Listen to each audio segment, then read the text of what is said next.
Bienvenue mesdames et messieurs dans notre rubrique du jour Écho de l'UDPS qui vous sera présentée par votre humble serviteur Félix Kabala. Il est question aujourd'hui que l'on puisse voir en revue la lutte que M. Étienne Tshisekedi a menée depuis plus de 34 ans, de 1982 à nos jours. Mesdames et messieurs, suivons tous en images. La République démocratique du Congo, pays au centre de l'Afrique, troisième en superficie, 9 voisins, 9 frontières avec une ouverture sur l'océan Atlantique. Il est le troisième grand pays d'Afrique, 4 fois la France, 80 fois la Belgique. Ce grand pays regorge de ressources naturelles qui peuvent nourrir, qui peuvent supporter la nation congolaise, ses voisins, et pourquoi pas une bonne partie de l'Afrique. Ce pays est au cœur des conflits. Ce pays a besoin d'un leader et d'une vision claire et nette et bien appropriée. Avec Kinshasa comme capitale administrative, Léopoldville de l'époque coloniale, de 1885 en 1923, le Congo est une propriété privée du roi de Belge Léopold II. Et dès 1923, en 1960, il devient le Congo belge et à la même année, exactement le 30 juin, le Congo, la République démocratique du Congo, devient un pays indépendant, soit 56 ans après. Le Congo de Mfumu Simon Kimbangu, le Congo de Joseph Kasavubu, premier président du Congo, le Congo de Patrice Emery Lumumba, l'homme qui a eu la vision pour une grande nation d'Afrique, celui qui a été mal compris par ses pairs, l'homme qui a été sauvagement assassiné, sans loi ni foi, l'homme qui a voulu que le Congo puisse être démocratique, avoir un état de droit. Cet homme n'est plus. Mais ce Congo aujourd'hui est relayé par le Congo de Étienne Tshisekedi Wamulumba, le leader de l'opposition congolaise, le leader historique, charismatique, incontournable et incontesté dans la politique en République démocratique du Congo.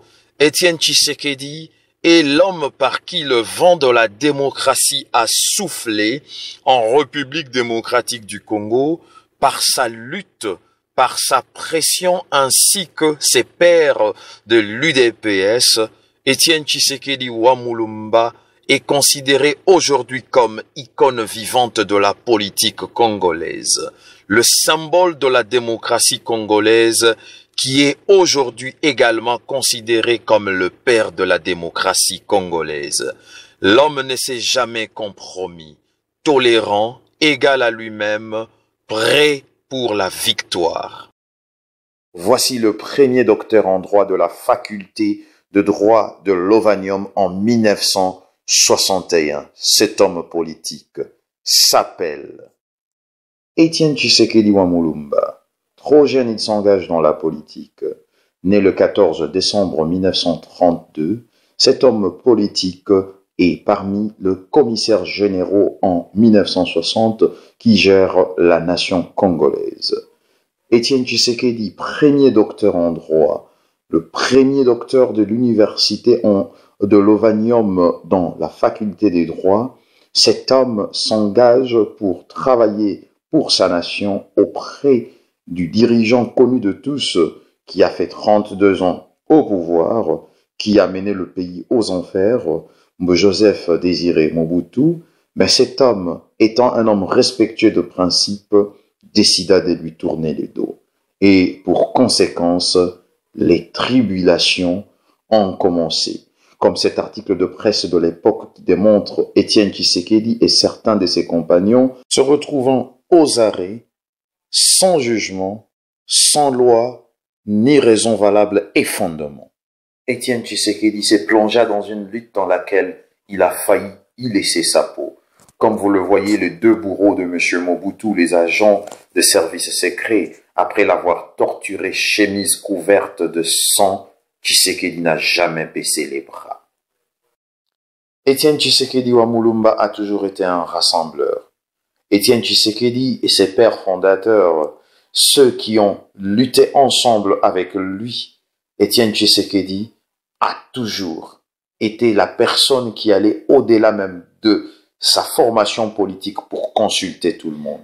Étienne Tshisekedi a toujours été l'homme qui cherchait l'unité.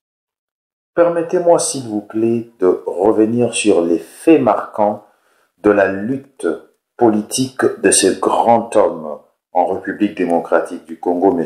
Étienne Tshisekedi wa Mulumba. Pour ceux qui ont souvent dit que ces hommes politiques ne marchent pas avec le peuple dans la rue, ils restent à la maison. Cette image doit vous rappeler quelque chose. Cette image vous rappelle les années 90 au dernier virage politique du régime de Mobutu avant que l'on connaisse la catastrophe que l'on connaît aujourd'hui avec le régime Kabila. Regardez, c'est les années 90, entre 95 et 96. Une période pendant laquelle Étienne Tshisekedi wa Mulumba a failli laisser sa peau dans cette lutte politique en République démocratique du Congo.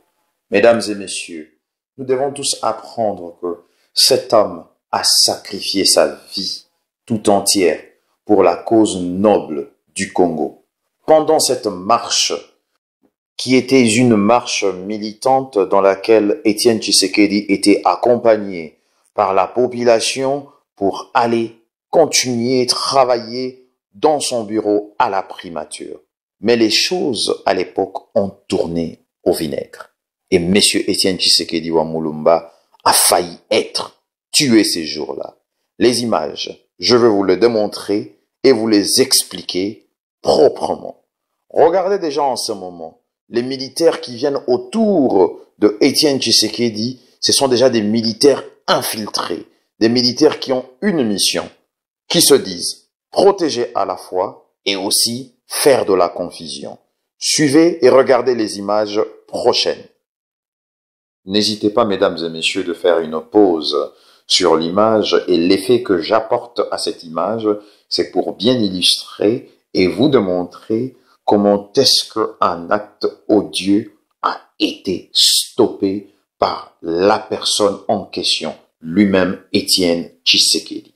Dans les images précédentes, vous aviez vu comment est-ce que je vous ai démontré comment est-ce que les militaires ont occupé l'espace pour venir s'aimer la confusion et l'un d'entre eux qui avait la mission d'empoisonner M. Étienne Tshisekedi à l'aide de ces morceaux d'étoffe rouge qu'il tient à sa main. Regardez l'acte de Tshisekedi. Comprenez, mesdames et messieurs, le geste posé par Étienne Tshisekedi wa Mulumba ce jour-là. Regardez très bien à sa gauche. Nous avons des militants, des combattants de l'UDPS en train d'asperger de l'eau sur son visage parce que il y a eu un flou causé par des bombes, la fumée des bombes lacrymogènes autour de lui et que tout le monde s'était dispersé. Et cet officier que vous voyez en uniforme, réellement envoyé et commandité par ceux-là qui cherchaient la mort de Étienne Tshisekedi, à l'aide de cette étoffe rouge, a voulu simuler comme s'il voulait aider Étienne Tshisekedi à essuyer de l'eau sur son visage. Mais regardez le geste instantané de M. Étienne Tshisekedi. Avec cet âge-là déjà, à l'époque, la force qu'il a eue de bloquer la main si robuste de cet officier, eh bien, mesdames et messieurs, comprenez que cette force ne venait pas de lui. Elle venait des dieux parce que c'est l'élu du peuple congolais. Mesdames et messieurs, de toutes ces tribulations, de toutes ces tentatives, cet homme est ressorti vainqueur. Cet homme a continué à unir, il a continué à galvaniser les troupes, à l'aide aussi d'une dame forte autour de lui. Cet homme a pu faire campagne en 2011. Cet homme a pu tenir des discours pour galvaniser le peuple congolais, les troupes autour de l'UDPS, un unificateur, un pacificateur, quelqu'un qui unit au-delà de sa formation politique. Étienne Tshisekedi est un phénomène. Étienne Tshisekedi a été envoyé par Dieu pour délivrer ce peuple congolais. C'est la raison pour laquelle il a été aimé et il continue d'être aimé et il sera toujours aimé. Les foules que cet homme a pu réunir autour de lui ne s'est jamais réalisé avec un autre homme politique. Il a su poser le bon geste. Ce geste aujourd'hui a ramené tout le monde à Jean-Val. Jean-Val, où il a obtenu le rassemblement de l'opposition grâce à son dynamisme, grâce à son idée de pouvoir générer une classe politique digne, responsable de pouvoir affronter le pouvoir finissant de M. Kabila. Et nous reconnaissons le dynamisme de notre secrétaire national chargé aux relations extérieures, M. Félix Antoine Tshisekedi, qui a su démontrer que son département était à la hauteur, était capable de réunir la crème de la classe politique congolaise. Étienne Tshisekedi Wamulumba est celui qui doit nous diriger demain après le 19 décembre 2016. Nous ne voyons pas d'autres personnes en ce moment qui pourraient réunir tout le Congolais, les unir autour des valeurs d'un État de droit, un État dans lequel les libertés seront respectées, un État dans lequel la séparation du pouvoir entre l'exécutif, les législatifs et les judiciaires sera réellement respectée.